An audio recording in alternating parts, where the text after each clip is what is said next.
চাঁদ রাত হলো দোয়া কবুলের রাত। এই রাতে ঘুমায় না, বেরিয়ে মেহেন্দি লাগানি লয়ে পাগল হয়। এই রাতে ঘুমায় না যুবকরা স্ত্রীর হাতে, তালতো বোনের হাতে মেহেন্দি লাগানি নিয়ে পাগল হয়। চাচাতো বোন জ্যাঠাতো বোনের হাতে মেহেন্দি লাগানি নিয়ে পাগল হয়। না না না, সাবধান, সতর্ক। এই রাত্র হলো দোয়া কবুল হওয়ার রাত।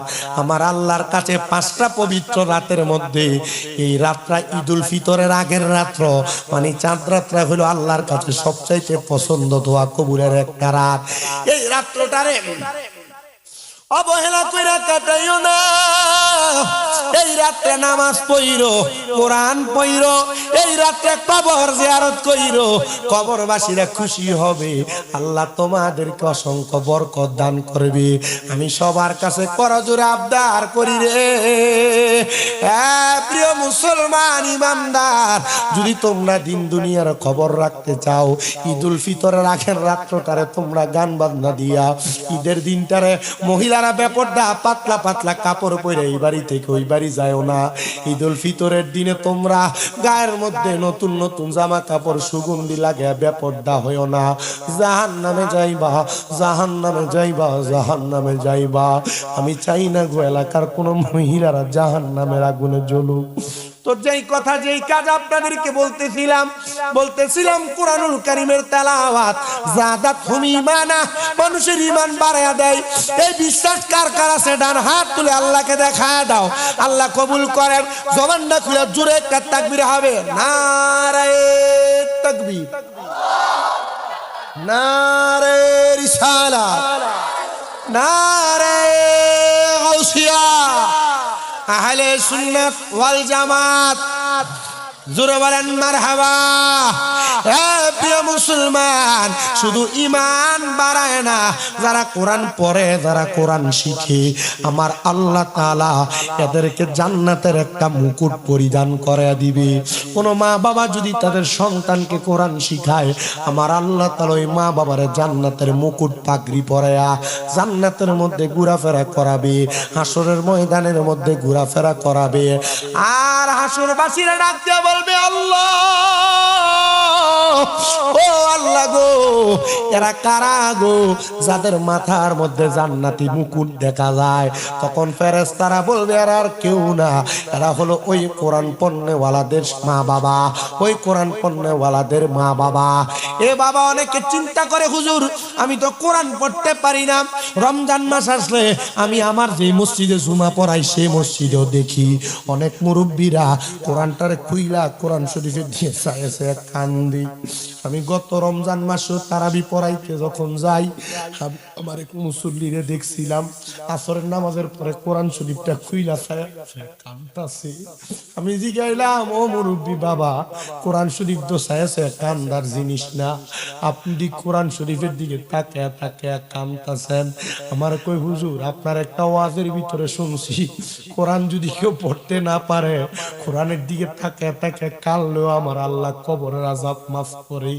কোরআনের দিকে তাকায়া তাকায়া কানলে আমার আল্লাহ তাআলা কবর থেকে জান্নাতি সুঘ্রাণ দেয়। আমি কইছি, রে আব্বা,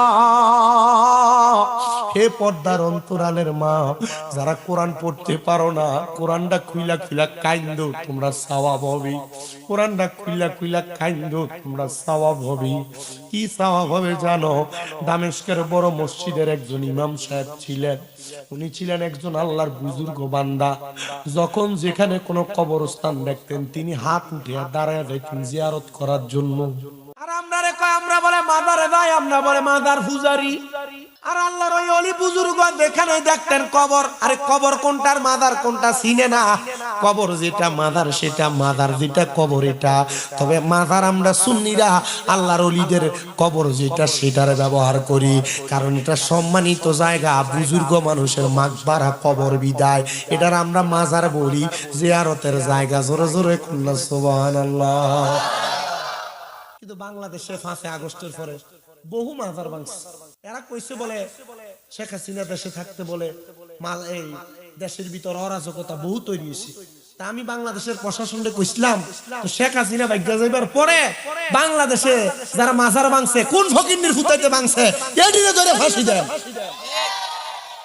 এরা আগে কষ্ট দেশে ওহন কোন ফকিন্নির হুতাইতে করে দেশে অরাজকতা এগুলার ধরেন সারা দুনিয়া অরাজকতায় ভরে গেছে আর মাজারটি ভাঙছে ভালোই হইছে মাজারের যে খাদেম দি আছে হিসাবটি এ হাডি লয়ে লয়ে ফেটটারে মুড়া মুড়া বানাইছে নিজের বাড়ির ভিতরে 2 তলা 3 তলা বিল্ডিং বানাইছে গরু মসজিদ দিয়ে নিজের ঘরটারে ফুরাইছে টেয়া পয়সা দিয়ে নিজের পকেটটারে গরম করছে আমি কইছি ভাঙ ইচ্ছা মতো ফাললে খাদেমটারে ধরে এন্ন বাইরে যে মাজারগুলো ভাঙছে মাজারগুলোর সাথে আমি খবর নিয়ে দেখছি মাদ্রাসা নেই এই মাজারের খাদেমরা যদি মাজারের টাকা পয়সাগুলো না খাইয়া প্রত্যেকটা মাজারের লোক এক একটা মাদ্রাসা বানাইতো আর 300-400 পোলাপান যদি মাদ্রাসায় থাকতো যে ফকিন্নির ফুটাইতে মাজার ভাঙতে আইছে যদি 300-400 পোলাপানে 300 লাঠি নিয়ে দৌড়ানি দিত তোয়ে ভাগ গেল নইল আজকে তো কই মাজারের টাকা দেওয়া বন্ধ যে মাজারের লোক কোনো মাদ্রাসা নাই আজকে তো কই ফির সাহেবের টাকা দেওয়া বন্ধ যে ফির সাহেবের কোনো মাদ্রাসা নাই ফির দাবি করে মুরিদান সামনে বেরিয়ে তুলে বই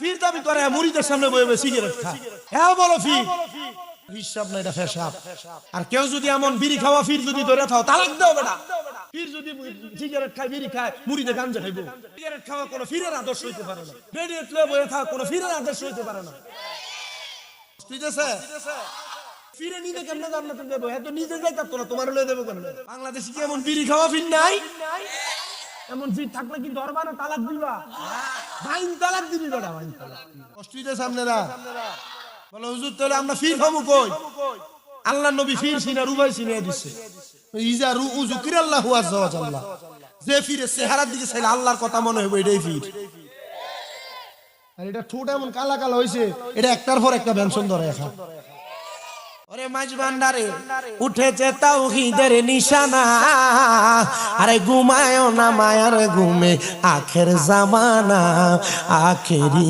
জামানা ওরে খেদমতে হোক ইলে দাকিল এলমেলদুন হবে হাসিল খেদমতে হোক ইলে দাকিল এলমেলদুন হবে হাসিল দোস্ত দুশমনের সমানে হবে কিসের বাবনা দোস্ত দুশমনের সমান হবে কিসের বাবনা আরে ঘুমায়ও না মায়ার ঘুমে আখের জামানা আখেরি জামানা আরে মাঝ ভান্ডারে উঠেছে তাওহীদের নিশানা আরে মাঝ ভান্ডারে উঠেছে তাওহীদের নিশানা ঘুমায়ও না মায়ার ঘুমে আখের জামানা ওরে কলব জিন্দা হয়ে যাবে এলমেলদুনে হাসিল হবে হায়রে কলব জিন্দা হয়ে যাবে মাবুদের দিদার পাবে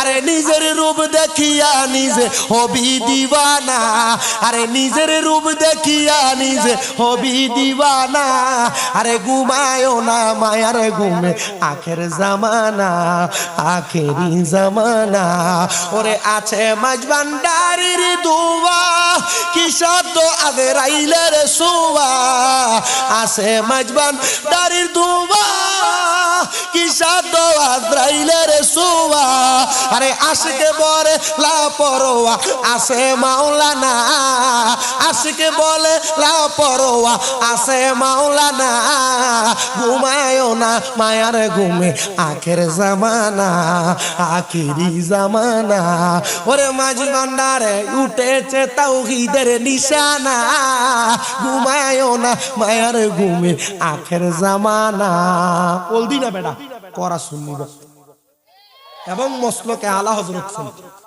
হযরতে দামেশকের বড় তোমরা উব্বা করিও না খাইবো না তোমরা আমরা মাথার তাস মারহাবা কই না রেজবি সাহেবরা আমরারে সুন্নিয়তের ময়দান গুছায় আনলে ভিডিও লইলে স্টেজ উঠলে ঠিক না নি রাস্তা বাগান গুছাই দিয়ে গেছে তাহলে মাইরা বত্তা মারাই লইলো বান্দর মতো বললা ঠিক কি না বস্তাত বান্দা ফালাই দিছে রে কি কষ্ট সহ্য করছে আমার এই বুকটার ভিতরে একটা থাবত দিয়ে গেছিল রেজবি সাহেবের কাছে তখন আমি আমার মনে ক্লাস 3 তে পড়ি প্রিয় মুসলমান দামেশকের ইমাম সাহেবের খাসলত ছিল যেখানে কবর দেখতেন আর আমরার মানুষের শবে বরাতের রাইতেলে ডাইক্কা কবর জিয়ারতে নেওয়া যায় না এই যে আগামী 3 তারিখ শবে বরাতের রাইতে বেশি বেশি করে কবর জিয়ারত করবা 3 ফেব্রুয়ারি শবে বরাত হইল মুসলমান ইমানদার ও নবীর উম্মতের দল, 3 তারিখ শবে বরাত হইল,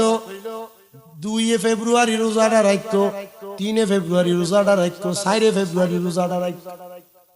শবে বরাতের রোজা এটা রাখলে আইয়ামে বীজের 3টা রোজার সওয়াব পাইবা। বলে হুজুর কেন? শবে বরাতের দিন সন্ধ্যাবেলা গোসল কইরা মসজিদে ঢুকা যাইবা, ফজরের নামাজের আগ পর্যন্ত মসজিদ থেকে বের হইবা না। হুজুর কেন গো?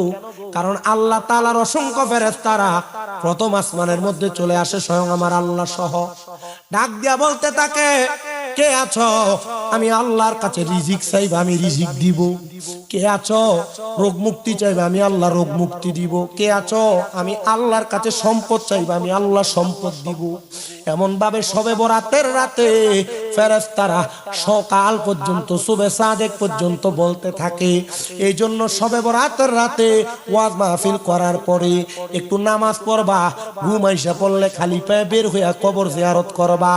আবার যদি ঘুম চলে যায় মসজিদে যায় নামাজ পড়বা, আবার ঘুম চলে আসলে ওযু কইরা তখন কোরআন তেলাওয়াত করবা। এমন ভাবে সকাল পর্যন্ত আল্লাহর ইবাদতে মশগুল থাকবা। মানে শবে বরাতের যে রাতটা, এই রাতটা বরকতওয়ালা রাত, এই রাতটা আল্লাহর কাছে সবচাইতে পছন্দের রাতের ভিতরে একটা রাত। বেশি বেশি করে ইবাদত করে শবে বরাতের রাত কাটাইও, শবে বরাতের রাত কাটাইও।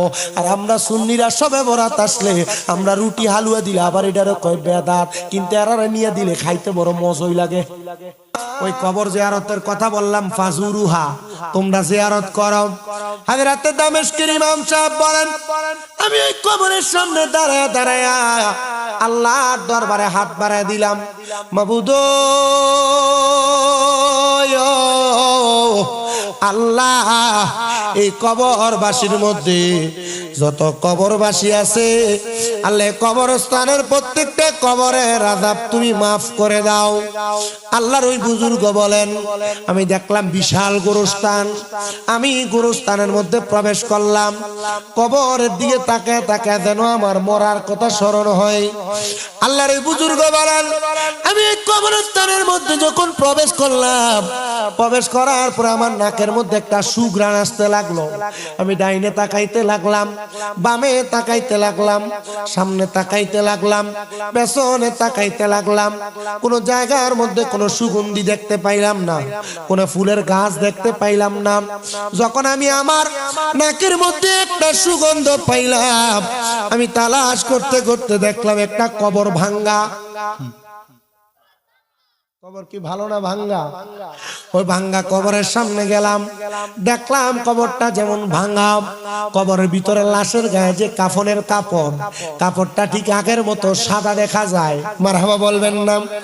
ও তার এমন দেহ মাটি খাবে, মাটির এমন সাধ্য নাই, জইলা হইছে ছাই যাহার, এই না দেহ মুর্শিদ প্রেমে জইলা হইছে ছাই। ও তার এমন দেহ মাটিয়ে খাবে, মাটির এমন সাধ্য নাই, জইলা হইছে ছাই। রে মুর্শিদ প্রেমে যেই জনার মন জইলা হইছে ছাই। জবান খুলে জোরে জোরে বলেন আল্লাহু আকবার। আল্লাহর ওই বুজুর্গ বলেন, আমি কবরের সামনে যে দাঁড়াইয়া দেখলাম কাফনের কাপড়টা দেখা যায়, আমি কবরের সামনে যাইয়া দাঁড়ায়া ডাক দিলাম, ও এলাকার মানুষ, তোমরা যারা রাস্তা দিয়ে দিয়ে চলে যাও, বলতে নি পারবা এ কবরটা কার কবর? কেউ তারে কোনো জবাব দেয় না।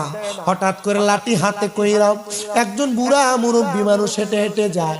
ওই আল্লাহর বুজুর্গ ডাক দিয়ে কয়, বাবা গো, আপনি কি বলতে পারবেন নি এই যে কবরের সামনে আমি দাঁড়ানো, এ ভাঙ্গা কবরটা কার গো? তিনি ডাক দিয়া বলে, এই কবরটা আমাদের এলাকার একজন কাঠুরিয়া, যিনি জঙ্গলে জংলায় যে কাঠ কাটতেন। উনি বলে তার বাড়ির খবর আপনি জানেননি গো? বলে হ্যাঁ জানি, দামেস্ক এলাকার মসজিদের পশ্চিম অঞ্চলে তার বাড়ি।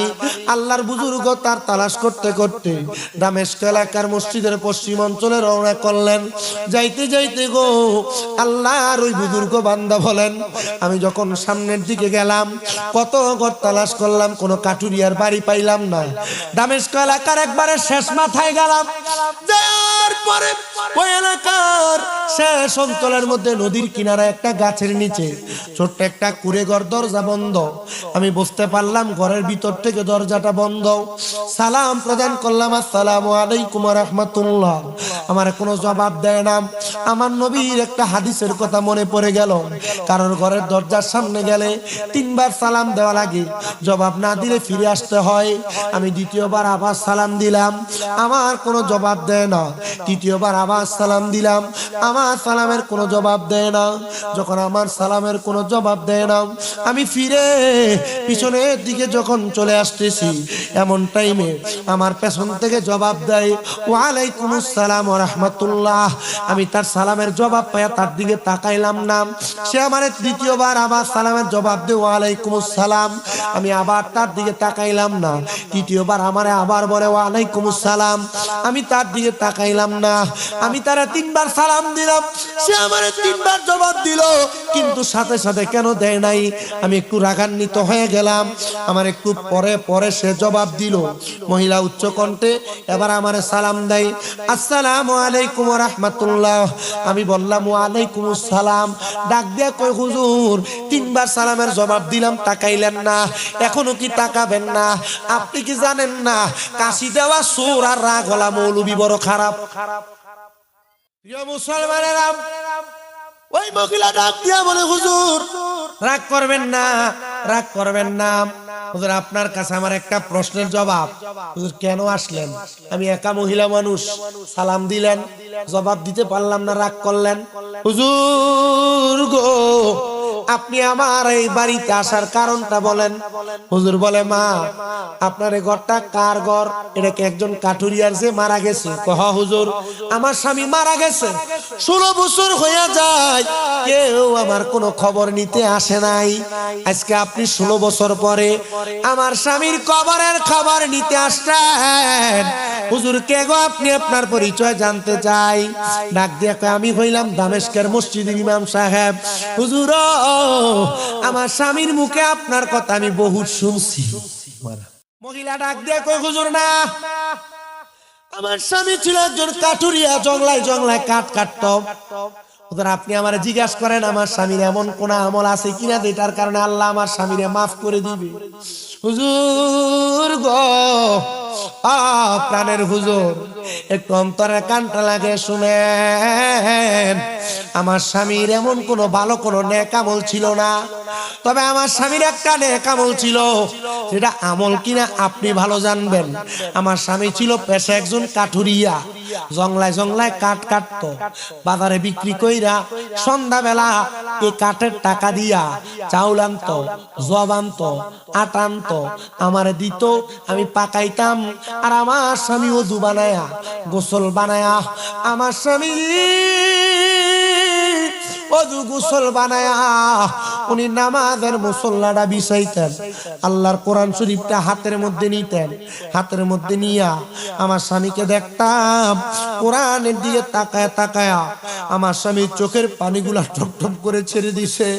হুজুর একদিন আমার স্বামী যখন কোরআনের দিকে তাকায়া তাকায়া কান্দে, আমি জিজ্ঞাসা করলাম, স্বামী গো, কোনদিন আপনার কোরআন তেলাওয়াত শুনলাম না, আওয়াজ করে পড়লেন না, আপনি কোরআন পড়লে তো আমি স্ত্রীর কাছে ভালো লাগতো। স্বামী গো, আজকে একটু কোরআন তেলাওয়াত করে শোনান না, আল্লাহ নিয়ে আপনারে উসিলা আমারে মাফ করে। ওদের পারবে না। উম্মতেরা অল্প সময়ের মাধ্যমে এই কোরআনুল কারীমকে আয়ত্ত করে ফেলবে।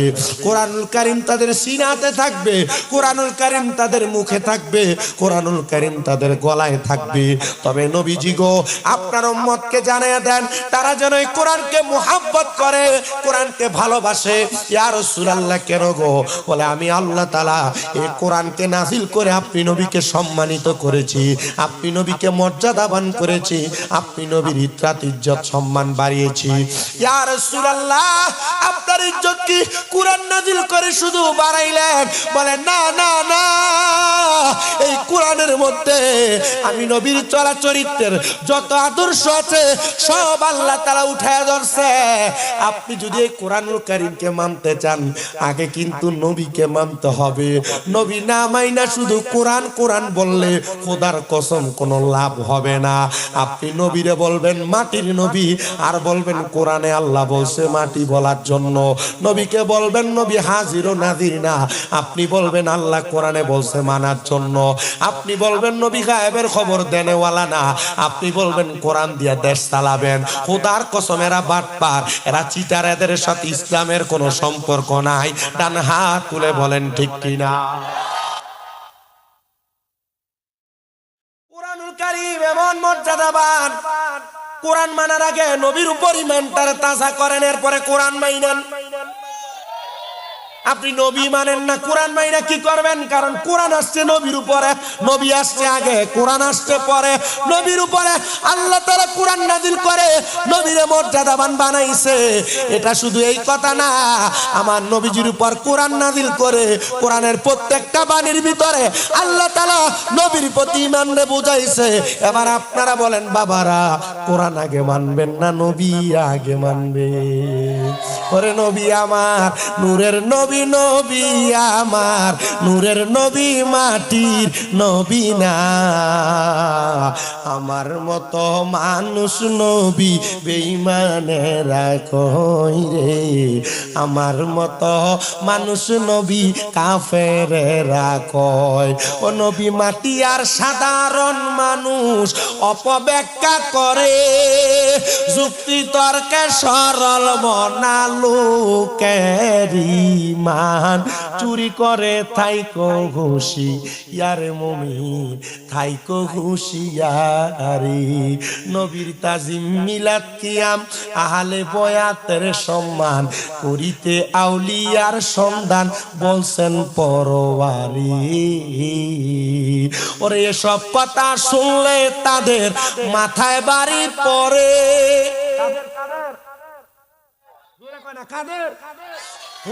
তাদের বলো, এসব কথা শুনলে তাদের এরা এটা কয় না আব্দুল ওহাব নদীর দালালেরা।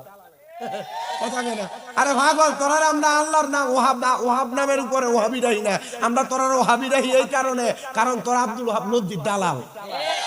আমার নবী আব্দুল ওহাব নজদিরে বদদুয়া দিছে, নবী সামদেশের লেগে দোয়া করছে। ওয়াহাব নজদের মানুষই গায়, ইয়া রাসূলুল্লাহ আপনি নজদের লেগে দোয়া করেন। নবী কয় না, এই নজদের থেকে বাইটে বাইটে কিছু মানুষ বেরোবে, যেটি কাবা ভাঙতে যাইব, এটি দেখতে বালা দেখা যাবে আমি নবীর দুশমন হইব। তো দুশমনের লেগে দোয়া করতে গেলে এর লেগে কয় এসব কথা শুনলে তাদের ওহাবিও কই, আমি ওহাবিও কই না, কারণ এরা ফতুয়া ঘুরে লেছে। এখন ওহাবি কইলে কি কইব? আল্লাহর না, আমরা তো আল্লাহর লোক, ফতুয়া ঘুরে এসে সাবার দাঁত চলে খবরে গেল। ওরে এসব কথা নবীর তাজিম মিলাদ কিয়াম আহলে বয়াতের সম্মান করিতে আউলিয়ার সন্ধান বলছেন পরওয়ারি। ওরে এসব কথা শুনলে তাদের মাথায় বাড়ি পড়ে। শয়তান যেমন বেজার ছিল আদম সেজদা করিবারে, থাইকো হুঁশিয়ারে মুমিন, থাইকো হুঁশিয়ারে, থাইকো হুঁশিয়ারে মুমিন, থাইকো হুঁশিয়ারে। চলছে ধর্ম নিয়া বাড়াবাড়ি, ধর্ম নিয়া বাড়াবাড়ি, আগুনিমা নের বাজারে, থাইকো হুঁশিয়ারে মুমিন, থাইকো হুঁশিয়ারে। হুঁশিয়ারি। ধর্মরে ফুজি বানায়া নিজেরে প্রমোট করা যাবে না, কারণ ধর্ম উম্মতের কর্ম, এই ধর্ম দিয়া উম্মত জান্নাতে যাবে। আর তুমি যদি কও তুমি এমনি মানুষকে জান্নাতের টিকিট দিবা, বোঝা গেল জান্নাতের মালিক আল্লাহ, নবীরে বানাইছে, নবী ছাড়া দুনিয়ার কোনো মানুষ জান্নাতের টিকিট দেয় না। আর যারা বর্তমানে জান্নাতের টিকিট বেচে 100% বাটপার। এই কথা কয় না, ঠিক কি না?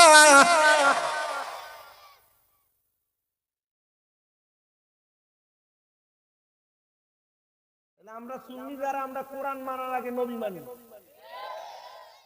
বেচেন আপনারা যারা শুনে আপনারও মানবেন। আব্বাজি আমরা বেচেন কই না, আমরা মহিলা বলি। আমি ওই দিন নিশাপট আসলাম মাসুল, আমি যে রাস্তা দিয়ে হাঁটি একবার ডাক রে বেচেন সরো, তার দিয়ে গেলাম তো বেচেন পয়সা করে হুজুর মহিলার। আর বুঝ তাইলে তোমরা শাস্তা মন্দির সাইডে কিন্তু বেচেন দেয়নি হয়। আমি কই ডাক্তার গালি না তো না, তাহলে মাফিরে ফোন দেবে, অসুবিধা হইব। বেরিয়ে তো কি নবী আগে মানব না কোরআন আগে মানব? জোরে কয় না বেটা, জোরে কর না, কোরআন আগে না নবী আগে? এ বাবা, নবী মাইনে কোরআন মানলে জান্নাতি, নবী না মাইনা শুধু কোরআন কোরআন বললে জান্নাত পাইবা কিনা এটার গ্যারান্টি কেউ দিতে পারবে না। কথা কন না, ঠিক কিনা? এ দুস্থ বুজুর্গর দল শুনো, আল্লাহর নবী রাহমাতুল লিল আলামিন নবী হযরতে আবু দারদা রাদিয়াল্লাহু তাআলা আনহুর হাদিসের মাধ্যমে জানায়া দেন, নবী আমার বলে সাহাবায়ে কেরাম তোমরা যদি ইমানদার হও, মুত্তাকি হও। নবীজি কেন সাহাবায়ে কেরামকে এই কথা বললেন, তোমরা যদি ইমানদার হও? কারণ নবীর মজলিসে শুধু ইমানদাররা বইয়া থাকতো না, নবীর দরবারের কথা শুননা শুননা আমার নবীরে মারবার লাগিয়া আবু জাহেলের লগে বুদ্ধি করতে এমন ফোন মুনাফিক নবীর দরবারে থাকতো। কথা কি বুঝতেছেন আপনারা? নবী বললেন, এ উপস্থিত সাহাবায়ে কেরাম তোমরা যদি মুমিন হও, তার মানে উপস্থিতের মাঝে যদি দেখো বলছে সন্দেহ আছে, তাকিদ লাগিয়ে দিছে, এটা আছে সন্দেহ। ইয়া রাসূলুল্লাহ নবী কি করব আপনি নবী জানিয়ে দেন। নবী আমার বলে তাহলে তোমরা আল্লাহ তাআলার কুরআনুল কারীমকে তোমরা পাকড়াও করো, ধরো। ইয়া রাসূলুল্লাহ ধরলে লাভটা কি হয়? বলে যদি তোমরা ধরার পর মানার পর তোমরা তোমাদের জীবনে বাস্তবায়ন করতে পারো তাহলে তোমরা জান্নাতি হইবা। প্রিয় মুসলমান ইমানদার, এউলুকান্দির বাবারা, এখানে যারা যারা কোরআন পড়তে পারেন না একটু কি আফসোস লাগে না? যারা যারা কোরআন পড়তে পারেন না একটু কি মনে মায়া লাগে না? যারা আপনারা আপনাদের সন্তানদেরকে কোরআন শিখান না আপনাদের ভিতরে কি একটু মায়া লাগে না? আপনাদের ভিতরে কি একটু টেনশন লাগে না? এই কোরআন না শিখতে পারা আল্লাহর কাঠ করার মধ্যে আপনি কি জবাব দিবেন? হে মুরব্বী বাবারা, এই কোরআনুল কারীম আপনার কত বড় উপকারে আসবে আপনি জানেন? নবী আমার জানাই রে, উম্মতের দলেরা দুনিয়ার জমিনের মধ্যে থাইকা যদি কোনো মা বাবা সন্তান জন্ম দেয় আর ওই মা বাপ যদি তাদের সন্তানকে কোরআন না শিখায়, ওই সন্তান যখন ইন্তেকাল করবে কবরের পরে হাসর, হাসরের পরে মিজান, মিজানের পরে ফুলসিরাতের সামনে যখন যাবে ওই সন্তানকে ফেরেশতারা প্রশ্ন করবে আল্লাহ তাআলার কোরআনুল কারীম তেলাওয়াত করার জন্য। সন্তান তখন বলবে আমার মা আমারে কোরআন শিখায় নাই, আমার বাবা আমারে কোরআন শিখায় নাই। তখন আল্লাহর দরবার থেকে আদেশ আসবে, ফেরেশতার দলেরা ডাক দাও ওই সন্তানের মা কোথায়, ডাক দাও ওই সন্তানের বাবা কোথায়। ডাক দিয়ে নিয়ে যাওয়া হবে। আমি শামীম রাজা যদি কোরআন না পড়তে পারতাম আমার আব্বারে ডাক দেওয়া হইতো আর বলা হইতো এই সন্তানের বাবাকে ফুলসিরাতের এই পারে আর ওই পারে হাতগুলা দাও এক পারে, পা গুলা দাও আর এক পারে। বলা হবে সন্তান যেহেতু তুমি কোরআন পড়তে পারো না, তোমার বাবার বুকটার মধ্যে পাড়া দিয়া ফুলসিরাতের পোলটা পাড়ি দাও। যে সন্তান আপনার গায়ের সাথে একবার পাও লাগলে আপনার দুইবার তিনবার সালাম করে, যে সন্তান আপনার সঙ্গে একটু বিয়াদবি হয়ে গেলে আপনার পায়ে ধরে ধরে মাপ চাই, ওই সন্তান আপনি বাবা মার বুকের মধ্যে পাড়া দিয়া ফুলসেরাত পার হবি, সহ্য করতে পারবা না। এ পর্দার অন্তরালের মা গো,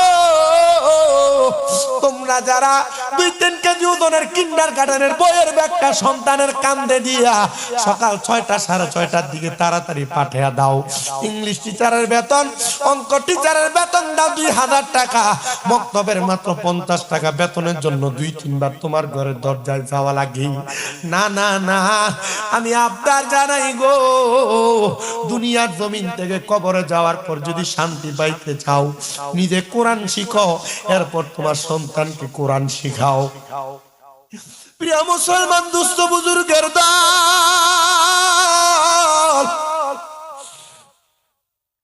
এ আমার উরুকান্দির বাবা, এই দুনিয়া দুনিয়া না রে, তোমার সব চাইতে আখিরাত ভয়ঙ্কর জায়গা। ওই জায়গায় তোমার সন্তান তোমার আসামি বানাইবো। আমার বাপ এইটা বাপরে দেখে দেখে বলবে, আমার বাপ আমারে কোরআন পড়ায় নাই, আমার মা আমারে কোরআন পড়ায় নাই। তখন আপনি আপনার বাবা মায়ের বুকের মধ্যে পাড়া দিয়ে আপনার সন্তান ফুলসেরাত পার হবে। যেই সন্তানরা মনে করতেছ আমার আব্বা আম্মা যেহেতু আমার শিখায় নাই, বাপ মার বুকে পাড়া দিয়ে তো আমি পারি হইয়া যাইব, না না না না না না না, পারবা না পারবা না। নবী আমার বলেন, উম্মত সন্তান উপযুক্ত বয়স হওয়ার পর যদি নিজ দায়িত্বে কোরআন না শিখে, যখন ওই সন্তান তার বাবা মায়ের বুকের মধ্যে পাড়া দিবে, ওই সন্তান এবং বাবা মা একসাথে জাহান্নামের মধ্যে পতিত হয়ে যাবে। আর আমার নবী সাহাবায়ে কেরাম বলেন, ইয়া রাসূলুল্লাহ, নবী গো, ও মায়ার নবী, ও দয়ার নবী, আপনার কাছে জানতে চাই, যারা কোরআন পড়বে, কোরআনকে ভালোবাসবে, কোরআনকে মুহাব্বত করবে, আপনি নবী জানিয়ে দেন এদের মর্যাদা কত বেশি হবে, এদের মর্যাদা কেমন হবে। নবী আমার বলে, 1 নাম্বার জাদাতহুম ঈমানা, আমার আল্লাহ তাদের ঈমান বাড়াইয়া দিবে। জবান খুলে জোরে জোরে বলেন সুবহানাল্লাহ। এই এই বসো, খালি লড়াচড়া, কোনো চা লাগবে না। লাইলাতুল কদরের রাত্র কেন এত মর্যাদাবান? লাইলাতুল কদরের রাত্র কেন এত সম্মানিত? ইন্না আনজালনাহু ফি, আল্লাহ তাআলা কুরআনুল কারীমকে নাযিল করেছেন এই লাইলাতুল কদরের রাত, সম্মানিত করেছেন, সম্মানিত কোরআনকে নাযিল করেছেন, ইজ্জত দিয়েছেন। এবং এই কদরের রাত্র যারা তালাশ করে ইবাদত করে মাওলার রেজামন্দি সন্তুষ্ট অর্জন করতে পারে, আল্লাহর অসংখ্য ফেরেশতারা লাইলাতুল কদরের রাত্রে দুনিয়াতে বিচরণ করে ঘুরে ঘুরে বেড়ায়। আর যেই বান্দা রাত্রে জাগ না থাইকা আল্লাহর ইবাদতে মশগুল হয়ে যায়, লাইলাতুল কদর তালাশ করে, 21 রমজান, 23 রমজান, 25 রমজান, 27 রমজান, 29 রমজানে বেজুর রাত্রিতে আল্লাহ তাআলা এদেরকে অসংখ্য বারাকা নসিব করে। আর আমাদের 21 রমজান, 23 রমজান, 25 রমজান, 27 রমজান, 29 রমজান আইলে ঈদের মার্কেট করবার লাগে সব সাজ লাগুন যায়, বেরিয়ে তো ঘরেই থাকে না, মার্কেটিং এর আর খুব জরুরি। মুসলমান গো, লাইলাতুল কদর বড় সম্মানিত, বড় মর্যাদাবান, বড় ইজ্জতওয়ালা রাত, বড় সম্মানওয়ালা রাত। ঈদ তোমার জীবনে বারবার বারবার আসবে। আবদার জানাই, কোরআন নাযিলের রাতটারে তোমরা অবহেলা কইরো না। আবদার জানাই রে, কোরআন নাযিলের রাতগুলারে তোমরা অবহেলা কইরো না। রাত্রবেলা কুমু লাইলুহা ওয়া সুমু নাহারুহা, আল্লাহর ইবাদত রোজার মাধ্যমে দিনকে তুমি জাগ্রত রাখো, আল্লাহর ইবাদত নামাজের মাধ্যমে তুমি তোমার রাতকে জাগ্রত রাখো। আর আমরার বেড়াইন তারাবির নামাজও পড়ে না, লাইলাতুল কদরের ইবাদত করব দূরের কথা। বাংলাদেশের মানুষ ঈদের বাজার সদাই নিয়ে পাগল হয়ে যায়। আর সৌদি আরবের নমুনা দেখলাম গো, এরা তো মক্কা মদিনার মানুষ, এরা রমজান মাস আসলে ব্যবসার শুরু করে, রমজান মাস আসলে ইবাদত বাড়ায়, রমজান মাস আসলে মালের দাম কমায়। আর বাংলাদেশের বাটপার ব্যবসায়ীরা রমজান মাস আসলে আলু পেঁয়াজের দাম বাড়ায়, তেলের দাম বাড়ায়, দুধের দাম বাড়ায়। কথা কন্যা ঠিক কিনা? এই সোনার বাংলাদেশের যত ব্যবসায়ী আছো, আমি তোমাদের কাছে বলতে চাই, আল্লাহ তাআলা বলেছেন, ইয়া আইয়ুহাল্লাযীনা আমানু হাল আদুল্লুকুম আলা তিজারাতিন তুনজিকুম মিন আযাবিন আলীম। আল্লাহ তাআলা ঘোষণা করেছেন, তোমরা তোমাদের ব্যবসায়ের মধ্যে মাপকাঠি বজায় রাখা, ন্যায় আদল করার জন্য, ইনসাফ করার জন্য তোমরা যারা রমজানে ছোলা বুটের দাম বাড়ায়া দাও, জিলাপির দাম বাড়ায়া দাও, তোমরা যারা রমজান মাসে জামা কাপড়ের দাম বাড়ায়া দাও, খোদার কসম আযাবুন আলীম বলে আল্লাহ তাআলা তোমাদের জন্য যন্ত্রণাদায়ক শাস্তি রেডি করে রাখছে। সৌদি আরবের মতো দেশে 1 কেজি খেজুর কিনলে সাথে 1 কেজি ফ্রি দিয়া দেয়, একটা তেল কিনলে সাথে একটা ফ্রি দিয়া দেয়, 1 কেজি চাউল কিনলে আরেক কেজি দিয়া দেয়। আর বাংলাদেশের চোরেরা 1 কেজি দেওয়ার সময় 3.5 মাফে। কথা কন্যা ঠিক কিনা? আমি বাংলাদেশের প্রশাসনিক কর্মকর্তা, ভুক্ত অধিকারের সরকারি যে কর্মকর্তারা আছেন, আমরা আপনাদের কাছে উদাত্ত আহ্বান করব, আপনারা রমজান মাসে প্রতিটা বাজারে বাজারে বাজারে বাজারে ভুক্ত অধিকারের কর্মকর্তারা যদি বাংলাদেশের বাজারকে নিয়ন্ত্রণ করার চেষ্টা করেন, বাংলাদেশে এমন কোন চোরের ঘরে চোরের ভূত নাই, বাংলাদেশে তেল আলু পেঁয়াজের দাম বাড়াইব। আর এরা এমন বাটপারের বাটপার, এরা মাল রাহে বাড়িতে দোকানে শর্ট দেখায়, যদি মাল লাগে বাড়িতে খাইন না তারপরে দেয়, অর্ডারটা বেশি করে লয়, দামটা বাড়ায়া লইয়া তারপরে মানুষকে দেয়, বেইনসাফ করে। আল্লাহ তাদেরকে যন্ত্রণাদায়ক শাস্তি দান করব। এই জন্য আমি এই সোশ্যাল মিডিয়ার মাধ্যমে যারা রমজান মাসে আলুর দাম বাড়ায়, পেঁয়াজের দাম বাড়ায়, তেলের দাম বাড়ায়, সোলার দাম বাড়ায়, খেজুরের দাম বাড়ায়, সিন্ডিকেট কইরা মালকে গুদামজাত কইরা মানুষের কাছে মালের সংকট দেখায়া মালের দামকে অর্ধেকেরটা ডাবল করে ফেরে, খোদার কসম করে বলি, তোমাদের মতো ব্যবসায়ীদের জন্য আল্লাহ বলছেন আযাবুন আলীম, যন্ত্রণাদায়ক শাস্তি তোমাদেরকে আমার আল্লাহ রেডি করে রাখছেন। যন্ত্রণাদায়ক শাস্তি যদি না পাইতে চাও, রমজান মাসে ব্যবসায়িক মালামালকে তোমরা দাম কমাও। আরেকটা কথা বলি, আমাদের সমাজের মানুষ ঈদুল ফিতরের রাত আসলে বাজি ফুটায়। কি কইলো কইবেন, না হইলো কইবেন, পোলাপান তো বসায় রাখছেন সামনে, মুরব্বীরা সামনে আসে না, উল্টা যদি কয় যে সামনে আসতে পোলাপান কয় যে আসবে। এটা কোন ধরনের সমাজ? এলাকার মাহফিলের সৌন্দর্য আছে না, আপনার মুরব্বীরা সামনে না আসলে আমি পোলাপানের কাছে কি ওয়াজ করব? এরা শুনবে, এরা আসবে, এরা মাহফিলের ট্রেডিশন শিখবে, শিখে এরা ভবিষ্যতে মাহফিল করবে। মুরব্বীরা সামনে আসলে মুরব্বীরা সুন্দর করে ওয়াজ শুনবে। আমি আসার সময় এক লোক এক মুরব্বীরা ডাকবে, কাকা আয়ো না রে, তবে ডাকো যা তুই আমি আই, যা তুই আমি আই, তো আর মুহূর্তে দুয়া বাড়ি মনে যে ব্রিক ফিল জ্বলাই গেছে।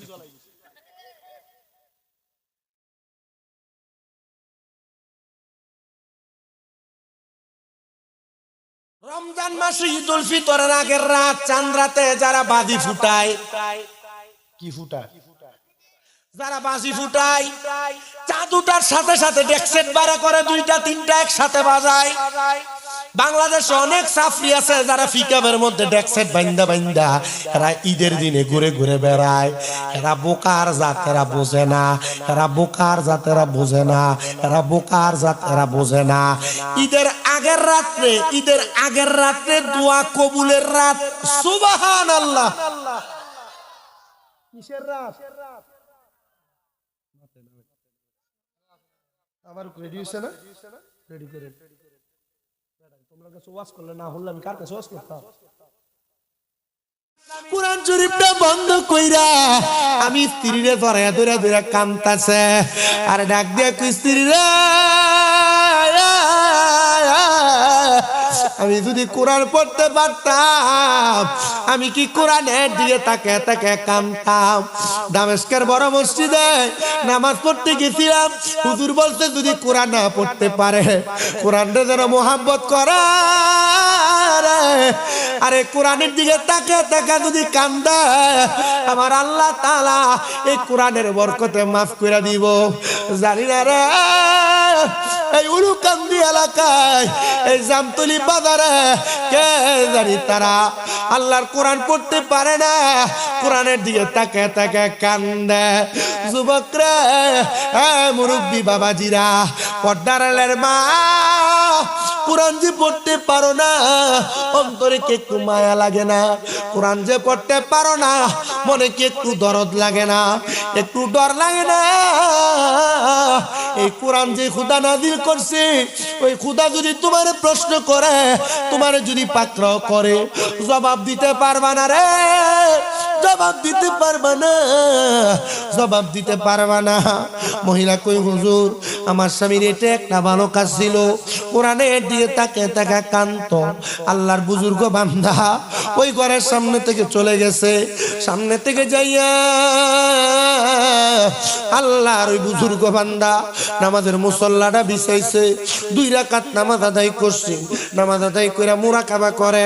আরে প্রিয় মুসলমানেরা, তোমরা যারা মুরাকাবা করতে জানো না, আমি আপনাদের উদ্দেশ্যে, পর্দার আড়ালে আমার অনেক ভক্ত মহিলারা আছে, আমার সোশ্যাল মিডিয়ার মাধ্যমে দেশ বিদেশের অনেক ভক্তবিন্দুরা দেখে, যারা মুরাকাবা করতে জানো না, আমি তোমাদের উদ্দেশ্যে মুরাকাবা শিখাইতেছি, একটু মনোযোগ দিয়া শুনবা। মুরাকাবা যদি করতে হয় কমপক্ষে 3 মাস কোনো হারাম খাবার খাওয়া যাবে না, 5 ওয়াক্ত নামাজ কাজা করা যাবে না, তাহাজ্জুদ নামাজ ছাড়া যাবে না। মুরাকাবা যদি করতে চাও আল্লাহর দরবারে চক্ষু অবনত করে রাখবা। মুরাকাবা যদি করতে চাও ভালো ভালো নেক আমল করবা।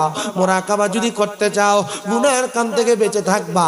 এরপরে ওযু বানাইবা, আসরের নামাজের পরে, মাগরিবের নামাজের পরে, এশারের নামাজের পরে, গভীর রজনীতে ঘরের একটা কন্যারে নামাজের মুসল্লাটা বিছায়া চক্ষুটা বন্ধ কইরা আল্লাহর দরবারে ধ্যান করবা, চুপ করে থাকবা, প্রথম প্রথম অন্ধকার দেখবা। যখন মুরাকাবা করতে করতে তোমার অভ্যাস হয়ে যাবে গো, তখন তুমি চোখ বন্ধ করবা উলুকান দিতে, আমার আল্লাহ তাআলা তোমার মুরাকাবার ভিতরে তুমি পাগলার মদিনা পৌঁছায়া দিবে।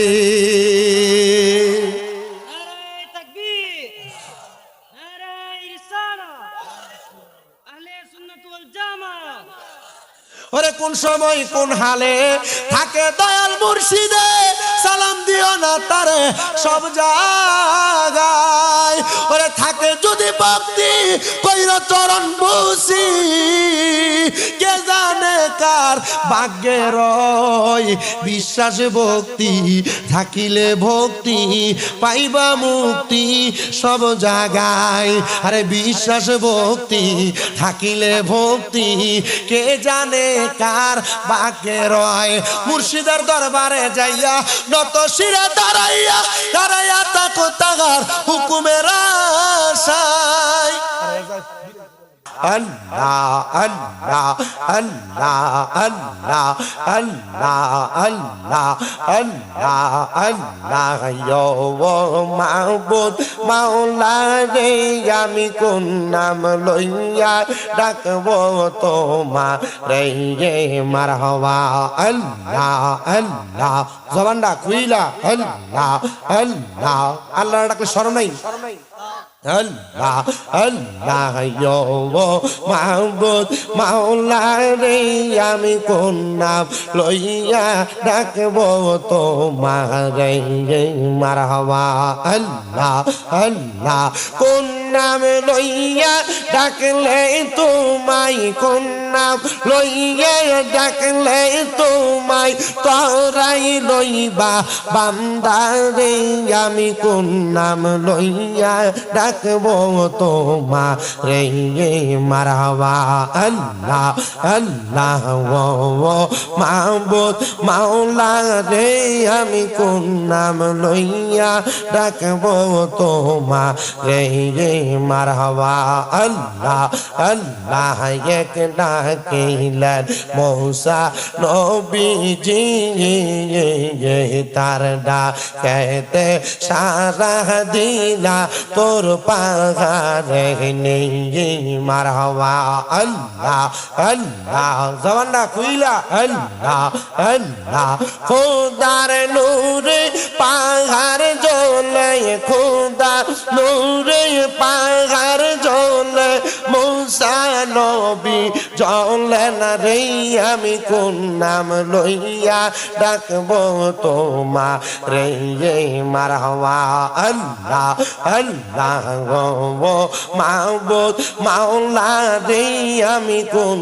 নাম লইয়া ডাকবো তোমা রে মারহাবা আল্লাহ আল্লাহ ইয়ারক ডাকলেন ইব্রাহিম নবী তার ডাকেতে সারা দিলা আগুনে ফেলে মারহাবা আল্লাহ আল্লাহ আগুন হইল ফুল বাগিচা আগুন হইল ফুল বাগিচা ইব্রাহিম নবী জ্বলে নাই আমি কোন নাম লইয়া ডাকবো তোমা রে মাশাল্লাহ আল্লাহ আল্লাহ আল্লাহ আল্লাহ মুর্শিদ আমার গলার মালা মুর্শিদ আমার গলার মালা মুর্শিদ আমার জাহানের জাহান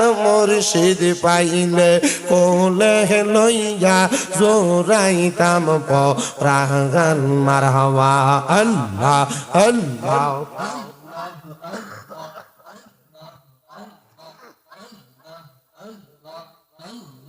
মুর্শিদ পাইলে কোলে লইয়া জোরাইতাম পরাগান মারহাবা আল্লাহ আল্লাহ প্রাণের মুর্শিদ আইরে মুর্শিদ কোন বনে লুকাইছা মারহাবা হায়রে বন পুরা হরি ইনির মতো গো গো গো আমার রাইতে বারে জালা দয়াল মুর্শিদ মারহাবা আল্লাহ আল্লাহ আল্লাহ প্রাণের মুর্শিদ হায়রে মুর্শিদ কোন বনেলু কাইসা মারহাবা আল্লাহ আল্লাহ বনপুরা হরি ইনির মতো গো গো আমার রাইতে বারে জালা দয়াল মুর্শিদ মারহাবা আল্লাহ আল্লাহ লা ইলাহা ইল্লাল্লাহ মুহাম্মাদুর রাসূলুল্লাহ সাল্লাল্লাহু আলাইহি ওয়াসাল্লাম একটা জবানও বন্ধ রাখবেন না জবানটা ছেড়ে দিয়ে মোহাব্বতের আওয়াজে উচ্চ কণ্ঠে পড়েন আলহামদুলিল্লাহ আমার প্রিয় মুসলমানেরা আমি ডাইনে ভাবে যাব না ডাইরেক্ট আমি আমার আলোচনার ধারাবাহিকতার মধ্যে চলে যাই আমি আল্লাহ তাআলার কোরআনুল কারীমের সূরা হাসর থেকে আপনাদের কাছে কয়েকটা আয়াত তেলাওয়াত করেছি আমি চেষ্টা করব আপনাদেরকে এই আয়াতের নিরিখে কয়েকটা কথা বলে শ্রবণ করানোর জন্য যেহেতু সামনে রমজান মাস আমার পূর্বের উলামায়ে কেরাম রমজান মাসের ব্যাপারে আপনাদের কাছে অত্যন্ত মূল্যবান কথাগুলো বলে গেছেন আমি চেষ্টা করব আপনাদের কাছে রমজান মাসে নাযিল হওয়া কোরআনুল কারীমের উপর একটু কথা বলার জন্য বলে হুজুর কেন গো কারণ এই কোরআন আমাদেরকে এমন একটা পথ প্রদর্শন হিসেবে আল্লাহ তাআলা দুনিয়াতে পাঠাইছেন আল্লাহ কয় যালিকাল কিতাব লা রাইবা ফীহি এটা ওই কিতাব যার মধ্যে কোনো সন্দেহের অবকাশ নাই প্রিয় মুসলমান বলেন এই উলুকান্দি নূরে মদিনা যুব সংঘের উদ্যোগে এই 10তম পবিত্র মাহে রমজান উপলক্ষে সুন্নি মহাসম্মেলনের আমার বাবাজিরা বন্ধুরা, আল্লাহ তাআলার কোরআনুল কারীমের প্রথম আয়াতের অনুবাদ আর আল্লাহ তাআলার কোরআনুল কারীমের প্রথম আয়াতে কারিমার উপর ভিত্তি করে আমি আপনাদেরকে কথাগুলা বলে শোনাই। এখানে আমার অনেক মুরব্বী বাবারা আছেন যারা কোরআন পড়তে পারেন না, এখানে অনেক যুবক ভাইরা আছেন যারা কোরআন পড়তে পারেন না, অনেক ছোট ছোট মাসুমেরা আছো তোমরা যারা কোরআন পড়তে পারো না। পর্দার অন্তরালে আমার অনেক মা বোনের আছে, মা তোমরা যারা কোরআন পড়তে পারো না, জানো নি গো আল্লাহ তাআলা তো মানব জাতির কাছে কোরআনটারে বড় সুন্দর করে পাঠাইছে, কোরআনুল কারীমটারে বড় মোহাব্বত করে পাঠাইছে, বড় মায়া করে পাঠাইছে। আল্লাহ জানায় দেয় বান্দা লাউ আনজালনা হাযাল কুরআন আলা জাবালিল লারাআইতাহু খাশিয়াম মুতাসাদ্দিআম মিন খাশিয়াতিল্লাহ ওয়া তিলকাল আমসালু নাদরিবুহা লিন-নাসি লাআল্লাহুম ইয়াতাফাক্কারুন। আল্লাহ জানায় বান্দা যদি আমরা এই কোরআনকে একটি পাহাড়ের উপর নাযিল করতাম তবে তুমি অবশ্যই তাকে আল্লাহর ভয়ে নত জানো বিদীর্ণ হয়ে যাইতে দেখতা।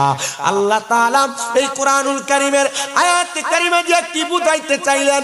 এই উলুকান্দির বাবা শুনো, অন্তরের কান লাগে শুনো, এই পর্দার অন্তরালের মাইক অন্তরের কানটা লাগে শোনো। আল্লাহ তাআলা চাইলে এই কোরআনুল কারীমকে আমরা ছোট ছোট মানুষের মধ্যে নাজিল করতেন না, আমার নবীজির উপর নাজিল করতেন না। আল্লাহ চাইলেই কোরআনটাকে আপনাদের এলাকার বড় বড় পাহাড়গুলোর উপরে নাজিল করতে পারতেন, কিন্তু আমার আল্লাহ তাআলা এই কারণে নাজিল করেন নাই।